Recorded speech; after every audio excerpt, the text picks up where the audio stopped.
এই জন্য ইংরেজি শিক্ষার জন্য যারা পাগল, যারা বিভিন্ন টেকনোলজির পিছনে যারা পাগল, আমরা ইংরেজি শিক্ষা, বাংলা, হিন্দি, আধুনিক শিক্ষার বিরোধী নয়।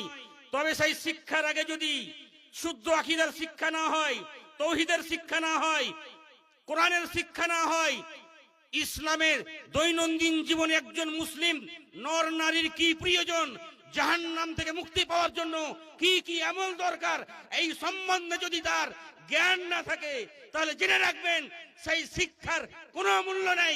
সে শিক্ষা মানে হচ্ছে অজ্ঞতা, মূর্খতা।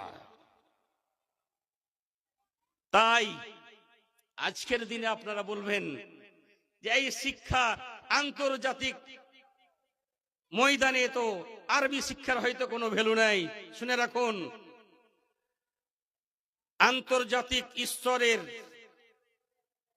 একটি সংগঠন আছে যাকে বলা হয় আকওয়ামে মুত্তাহিদা বা জাতিসংঘ। সেই জাতিসংঘের মঞ্চে 57টি স্বাধীন মুসলিম রাষ্ট্রের কোন রাষ্ট্রপ্রধান যদি আরবি ভাষায় বক্তব্য দেন, তিনি দিতে পারেন।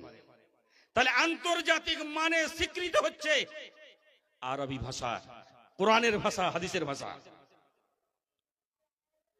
আপনার বিভিন্ন ল্যাঙ্গুয়েজ আর ভাষার কচকচানি যতক্ষণ পর্যন্ত আপনি কবরে যাননি, বাস কবরে যখন যাবেন আপনার সব ভাষার সমাপ্তি ঘটবে। শুধুমাত্র এই আরবি ভাষারই শুরু হবে, আরবি ভাষাই শেষ হবে, যার কোনো শেষ নাই। ফেরেশতা এসে যখন কবরে কোশ্চিন করবে, মার রব্বুক, আপনার ইংরেজি, বাংলা, হিন্দি সব শেষ। মা দীনুক,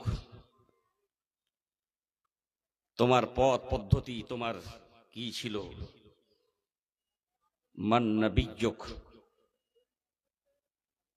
তোমাকে মুক্তির দূত পথ দেখাবার জন্য কে ছিলেন তিনি, তোমার নবী কে ছিল, তোমার পথ প্রদর্শক কে ছিল।